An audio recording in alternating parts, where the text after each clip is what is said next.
Meghan Markle et le prince Harry, Sa Majesté attristée par le départ de Archie. Meghan Markle de retour à Londres sans Archie, une décision méchante. Les Sussex sont de retour en Angleterre afin d'assurer une série de derniers engagements royaux avant l'officialisation du mégoï. Mais si Meghan Markle et le prince Harry ont posé bagages au Royaume-Uni, un membre de leur petite famille a brillé par son absence, leur fils, Archie. Grosse erreur selon l'ancien attaché de presse de Buckingham. Le 31 mars 2020, Meghan Markle et le prince Harry diront officiellement au revoir à leur vie en tant que membres seniors de la famille royale. Mais en attendant, les Sussex doivent respecter les ordres de la couronne. Ainsi, le prince Harry était le premier à revenir en Angleterre.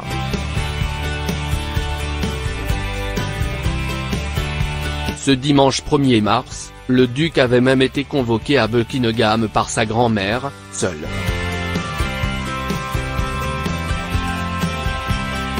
Quatre jours plus tard, ce jeudi 5 mars, Meghan Markle a enfin effectué son grand retour, très attendu, à Londres à l'occasion des Endeavour Fund Awards.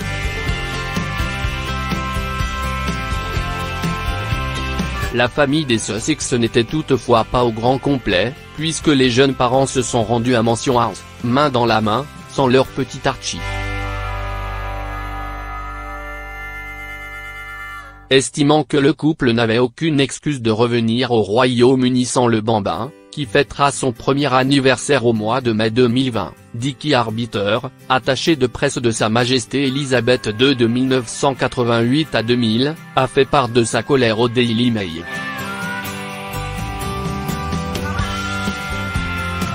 Il doit rencontrer sa famille, a-t-il estimé au sujet de Archie. Sa famille ne va pas avoir la chance de le voir pendant un certain temps car Harry et Meghan seront au Canada ou aux États-Unis.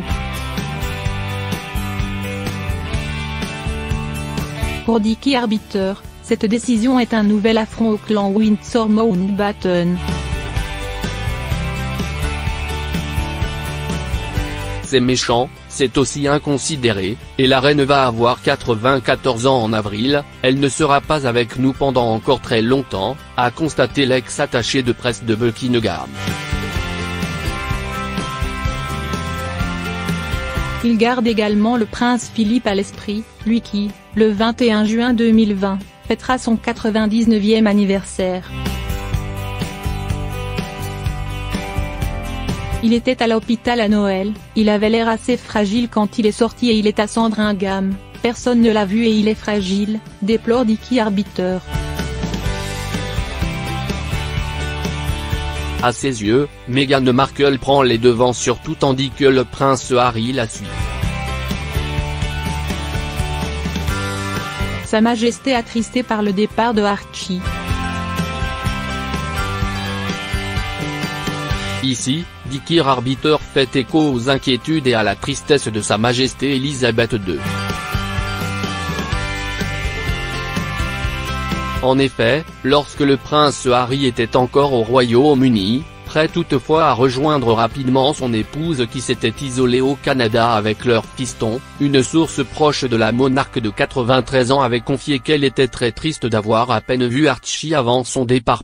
Son Altesse royale regrettait également que son arrière-petit-fils ne grandisse pas avec ses cousins, le prince George, la princesse Charlotte et le prince Louis. Tristesse partagée avec Kate Middleton.